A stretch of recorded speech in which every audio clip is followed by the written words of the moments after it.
अस्सलाम वालेकुम viewers, I am Hina Mahjabeen. I hope you all will be fine. आज मैं आपके साथ शेयर करने वाली हूँ MTA 302 business mathematics and statistics की असाइनमेंट नंबर 1 का आइडिया सॉल्यूशन।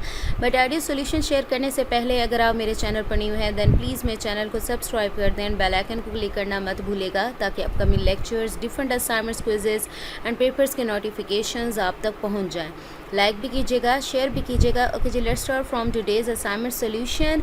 सेक्शन इंचार्ज हैं साइमा कंवल। ओके जी, आप लोगों को पता है कि असाइनमेंट सबकी सेम नहीं है, यानी 6 सेक्शंस में आई थिंक बताया हुआ। यहाँ पर हम इंस्ट्रक्शंस पढ़ लेते हैं।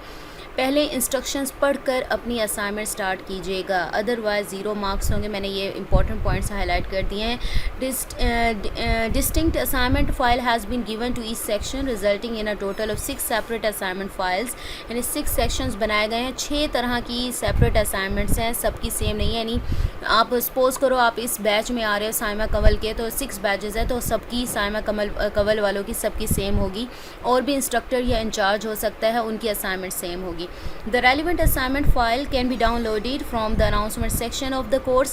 अच्छा जी, मैंने जब डाउनलोड की, जहाँ से हम असाइनमेंट डाउनलोड करते हैं, तो जस्ट ये इंस्ट्रक्शन वाला पेज आ गया था और वहाँ कहा गया था कि आप अनाउंसमेंट सेक्शन में जाएं।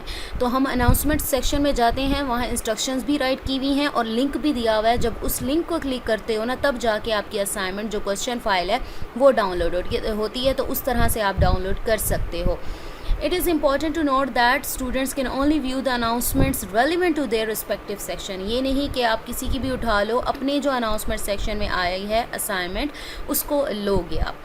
अच्छा, और बाकी इंस्ट्रक्शंस खुद पढ़ लीजिएगा, वर्ड फाइल में होती है। यहाँ पर मैंने इंपॉर्टेंट पॉइंट जो था, any student who submits a solution file that is not applicable to their section will also receive a 0 grade. यानी ये नहीं कि आप किसी और के सेक्शन वाली असाइनमेंट कर लो तो इस सूरत में आपको 0 मार्क्स मिलेंगे। मीन्स आपने अपने सेक्शन में यानी अनाउंसमेंट सेक्शन में जो असाइनमेंट का लिंक आया उसे क्लिक करके अपनी असाइनमेंट को डाउनलोड करना है और उसे सॉल्व करना है। अपने इंस्ट्रक्टर का नेम मेरे पास जो थी वो साइमा कंवल की थी, और भी आई थिंक मुनज़्ज़ा, बतूल और इफ़रा और इस तरह से हमारे इंस्ट्रक्टर्स हैं, उनकी असाइनमेंट्स आई हुई हैं। आप उनके नेम्स देखकर मैच करके तब सॉल्व कीजिएगा। Now question number 1 is payments of 35,000 were made at the end of each quarter। Notice कीजिएगा, यहाँ क्वार्टर की बात हो रही है। into an account that pays an interest of 11% compounded quarterly। यानी कंपाउंडेड क्वार्टरली, यानी क्वार्टर का मतलब है ईयर में 4 टाइम्स। ठीक है, हाउ मच, फोर्थ पार्ट जिसे कहते हैं, how much will be in that account after 6 years. यानी इंटरेस्ट रेट इतनी बार आपको 1 ईयर में आपको 11% मिलता है, ठीक है, पर ईयर। और 6 ईयर्स के बाद आपके पास इंटरेस्ट कितना होगा, यानी आपके पास अमाउंट आपके अकाउंट में कितनी होगी, ये फाइंड करनी है। नेक्स्ट हमारा क्वेश्चन है मैट्रिसेस से रिलेटेड। ABC मैट्रिसेस गिवन है, A इन्वर्स फाइंड करना है, AB फाइंड करना है, AC और A+C फाइंड करना है। अच्छा, इसके लिए मैंने आप लोगों के हैंडआउट्स में भी ढूंढ कर रखा है और मैंने इंटरनेट से भी सर्च किया था।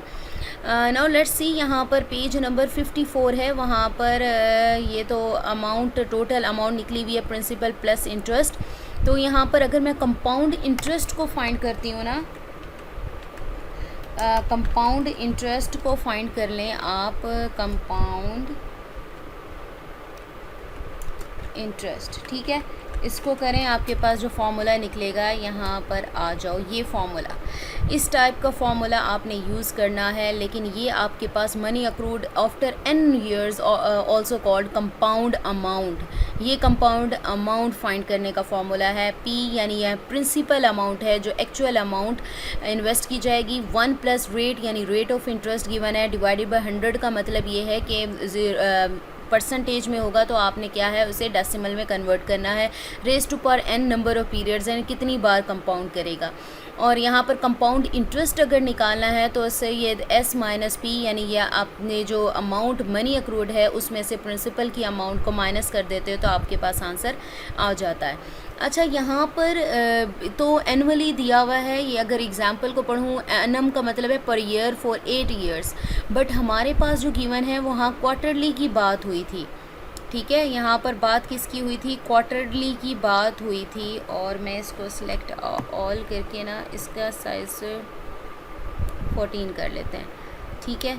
तो यहाँ पर क्वार्टरली की बात हुई थी, मैंने आप लोगों को दिखाया क्वार्टर, ईच क्वार्टर यानी फोर्थ की बात हो रही है। तो यहाँ पर मैंने इंटरनेट से एग्जांपल्स निकाली थी। देखो ये सेम उसी तरह की एग्जांपल है। If you deposit $4,000 into an account paying 6% annual interest compounded quarterly, how much money will be in the account after 5 years. तो फार्मूला इसे फ्यूचर वैल्यू भी कह सकते हो, ठीक है। टोटल अमाउंट, कंपाउंडेड अमाउंट ए से भी रिप्रेजेंट कर सकते हो। तो ये फार्मूला आपका यूज़ होगा। यहाँ पर है P multiply 1 plus R by आपके पास जो N है नंबर ऑफ पीरियड्स होंगे, क्योंकि कंपाउंडेड की बात हुई है, यानी 1 ईयर में 4 टाइम्स आपको इंटरेस्ट मिलेगा। और रेस टू पार हमारे पास क्या हो जाएगा, मल्टीप्लाई करोगे NT। मैं आपको फार्मूला भी दिखा देती हूँ, यहाँ पर आ जाओ। इंटरनेट से ऑनलाइन भी आप लोग कर सकते हो, मैंने यहाँ पर निकाला था, ठीक है, ऑनलाइन निकाला था, तो हमारे पास आंसर निकला था ये वाला, ठीक है। फाइनल बैलेंस हमारे पास ये चीज़ आ गई। सेम इसी वे में आप अपने हैंडआउट से भी निकाल सकते हो, ठीक है।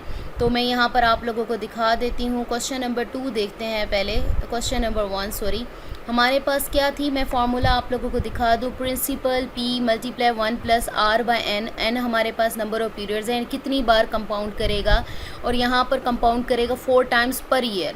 अगर मंथ्स की बात हो रही होती, यानी क्वार्टरली ना लिखा होता, पर मंथ बात की होती, तो मैं यहाँ पर 12 लिखती, ठीक है। तो R क्या था मेरे पास, इंटरेस्ट रेट 11% था। मैंने आप लोगों को दिखाया ना 11%। मैं अगेन आप लोगों को दिखा देती हूँ क्वेश्चन। देखो पेमेंट यहाँ पर प्रिंसिपल हमारे पास है 35,000, इंटरेस्ट रेट हमारे पास गिवन है 11%, और आपने क्वार्टरली की कंपाउंडेड क्वार्टरली हो रहा है, लेकिन आपने जो अमाउंट है वो ईयर्स में फाइंड करनी है कि आफ्टर 6 ईयर्स क्या अमाउंट होगी। तो इसलिए हम क्या कर रहे हैं, यहाँ पर क्वार्टरली की बात हुई, अगर मंथली की बात पूछता तो मैं यहाँ 12 से डिवाइड करती, लेकिन यहाँ क्वार्टर की बात हुई थी तो मैंने 4 यानी 4 पार्ट्स में डिवाइड, फोर्थ पार्ट जिसे हम कहते हैं। और यहाँ पर 11% था रेट, तो मैंने इसको डेसिमल में कन्वर्ट किया। 11 divided by 100 will be equal to 0.11 divided by n, that is compounded quarterly, therefore we use 4 here।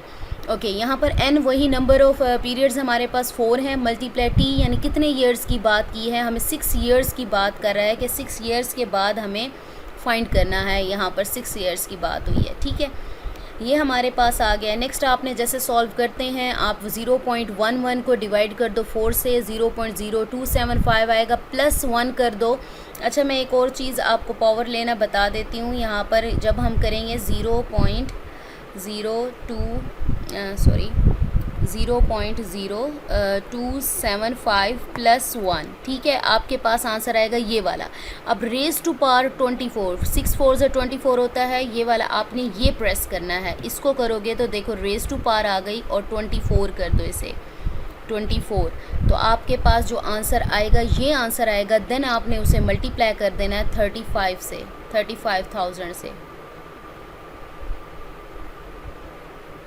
ठीक है। देखो ये आपके पास अमाउंट आ गई। लीटर पैनी तक करनी होती है, यानी अमाउंट पैसे कितने में होते हैं, पॉइंट के बाद 2 डेसिमल प्लेस तक होता है आंसर हमारे पास। तो आपके पास ये आंसर आ गया, ठीक है। ये आपके पास आया आंसर, और इस तरह से आप इसको सॉल्व कर सकते हो। यहाँ मैंने समरी राइट किया, द टोटल अमाउंट अक्रूड यानी आपने जमा की है या आपके अकाउंट में आई है, प्रिंसिपल प्लस इंटरेस्ट, यानी इसे बोलते हैं P1 और P। अगर मैं करूँ ना, मैंने यहाँ पर आपको फॉर्मूला दिखाया है, प्रिंसिपल ऊपर पीछे दिखाया था मैंने, प्रिंसिपल प्लस आपको दिखाया था इंटरेस्ट का, जहाँ पर इंटरेस्ट लिखा हुआ था।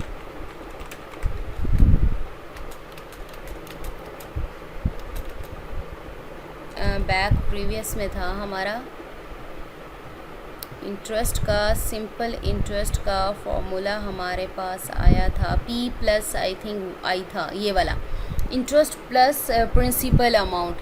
यहाँ पर इंटरेस्ट का ये फॉर्मूला राइट किया हुआ था, P multiply R multiply T divided by 100, ठीक है। इसको सोल्व करने के बाद देन आप प्रिंसिपल अमाउंट ऐड कर देते हो, तो आपके पास यही अमाउंट आ जाती है जो हमने निकाली है यहाँ पर, ठीक है। तो इसीलिए वो कह रहा है कि अगर प्रिंसिपल अमाउंट यानी P1 से अगर मल्टीप्लाई करो ना, देखो P1 से P हो जाएगा मेरे पास प्रिंसिपल अमाउंट, फिर प्लस आ जाएगा आपके पास तो इंटरेस्ट में ऐड करने के बाद आपको मिल जाती है with compound interest on a principal कितना है $35,000, यहाँ डॉलर में बात हो रही थी। एट द रेट 11% इंटरेस्ट था, कंपाउंडेड 4 टाइम्स पर ईयर, क्योंकि क्वार्टरली की बात हुई थी। ओवर 6 ईयर्स यानी आफ्टर 6 ईयर मैंने देखना था, और हमारे पास इतने रुपीस डॉलर में आ गए।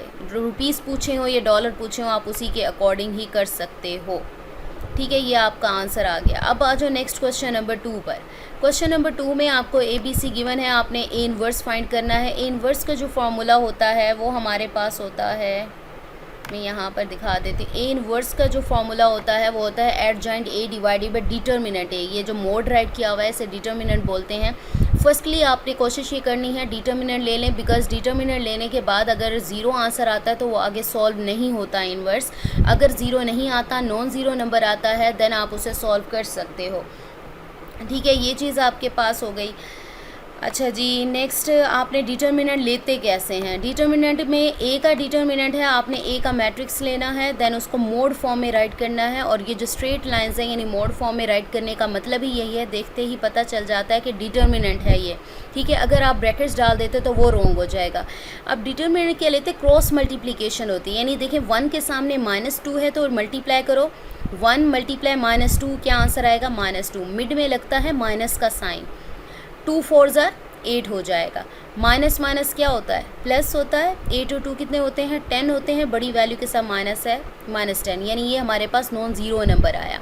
एडजॉइंट कैसे लेते हैं, एडजॉइंट ए का मैट्रिक्स राइट करते हैं। आप देखो यहीं से ही मैं देख लेती हूँ। अब एडजॉइंट में क्या करते हैं, जो ये फर्स्ट डायगनल होता है ना, डायगनल कहते हैं तिरछी लाइन को, ये जो फर्स्ट डायगनल है इनकी ना पोजीशन रिप्लेस कर देते हैं। कैसे करते हैं, जैसे 1 यहाँ लिखा है तो 1 को इधर लिख दो, -2 इधर है तो इधर लिख दो। जैसे ये देखो -2 मैंने इधर लिख दिया और 1 को इधर लिख दिया, एक ये हो गया डायगनल। अब ये जो सेकंड डायगनल है इसमें ना साइन चेंज कर देते हैं। साइन कैसे, अगर प्लस है तो माइनस कर दो, माइनस है तो प्लस कर दो। अब इनके साथ कोई भी साइन नहीं है, मीन्स प्लस का साइन है तो +4 है तो -4 बना दिया, प्लस का 2 है तो -2 बना दी। ये मेरे पास आ गया एडजॉइंट। अब मैं फॉर्मूला क्या था, A inverse is equal to adjoint by A determinant. तो मैं इसको पुटिंग कर देती हूँ। एडजॉइंट ए का आंसर आ गया, डिवाइडेड बाय डिटर्मिनेंट ए आ गया, नीचे जा रहा है मीन्स डिवाइड हो रहा है, तो मैंने क्या किया, -2 divided by -10, -4 divided by -10, -2 divided by -10, 1 divided by -10, तो क्या है, माइनस माइनस कैंसिल हो रहे हैं सारे, जस्ट यहाँ माइनस आ रहा है। 2 1 ज़ा 2, 2 5 ज़ा 10, ये भी सेम है, 2 2 ज़ा 4, 2 5 ज़ा 10, ये मेरे पास आंसर आ गया। अब नेक्स्ट आ जाओ, ए और बी का आपने प्रोडक्ट लेना है, यानी ए बी को मल्टीप्लाई करना है। मल्टीप्लिकेशन के लिए जब मैं आपको लेक्चर्स पढ़ा रही थी MTS 302 के, तो मैंने आपको कंडीशंस बताई थी एडिशन और सब्ट्रैक्शन और मल्टीप्लिकेशन के लिए। यहाँ मल्टीप्लिकेशन है, उसकी कंडीशन क्या होती है कि मल्टीप्लाई करने के लिए आपको ये देखना होता है कि जो फर्स्ट मैट्रिक्स है उसके नंबर ऑफ़ कॉलम्स, यानी कॉलम्स की तादाद जो है दूसरे मैट्रिक्स की नंबर ऑफ़ रोज़ के इक्वल हो। अगर फर्स्ट मैट्रिक्स के नंबर ऑफ़ कॉलम्स दूसरे मैट्रिक्स के नंबर ऑफ़ रोज़ के इक्वल नहीं आते, देन ये दोनों मैट्रिक्स मल्टीप्लिकेशन के लिए कंफर्टेबल नहीं होते। तो हम पहले देख लेते हैं, ए और बी की बात हो रही है। देखें यहाँ पर कॉलम्स कितने हैं, 1 कॉलम है, 2 कॉलम है। अब इधर रोज़ भी नेक्स्ट बी में 2 होनी चाहिए। यहाँ रोज़ कितनी बनी, 1 2 3। ओ, ये तो हमारी कंडीशन ही सेटिस्फाई नहीं हो रही, मीन्स यहाँ पर 2 कॉलम्स हैं, रोज़ 2 होनी चाहिए थी, बट यहाँ पर 3 है। सो हम कहेंगे कि जो ए बी का जो प्रोडक्ट है, A B is impossible as the number of columns of first matrix is not equal to the number of rows of second matrix. ठीक है, ए बी पॉसिबल नहीं है। नेक्स्ट हमारे पास है ए सी फाइंड करना। ए सी यानी ए और सी को मल्टीप्लाई करने का देख लो, हो सकता है या नहीं हो सकता। देखो ए की कितनी ए कॉलम्स हैं, 1 2। अब रोज़ सी में 2 होनी चाहिए, 1 2 2 रोज़ हैं, ऑब्वियसली ये दोनों मल्टीप्लाई हो सकते हैं। आ जाओ ए सी पर। अब मल्टीप्लाई कैसे करते हैं, मैंने आपको लेक्चर्स में भी बताया था, अब भी बता रही हूँ। आप क्या करते हो, फर्स्ट मैट्रिक्स की फर्स्ट रो को लेते हो और इसके फर्स्ट कॉलम से फर्स्ट साइड पर करते हो और सेकंड कॉलम से सेकंड साइड पर करते हो। यानी अगर देखें 1 को 5 से मल्टीप्लाई करो, मिड में प्लस का साइन आता है, 4 को 1 से कर लिया। अब सेकंड साइड पर जा रहे हो, सेकंड कॉलम के लिए तो सेकंड साइड पर आ जाओ। रो यही रहेगी क्योंकि ऊपर राइट कर रहे हो तो फर्स्ट रो में ही रहोगे, सेकंड में नहीं जा सकते। 1 को 3 से मल्टीप्लाई प्लस 4 को -3 से मल्टीप्लाई। अब सेकंड रो में आ जाओ, आगे होता तो आगे सॉल्व करती मैं। 2 को 5 से मल्टीप्लाई प्लस -2 को 1 से मल्टीप्लाई।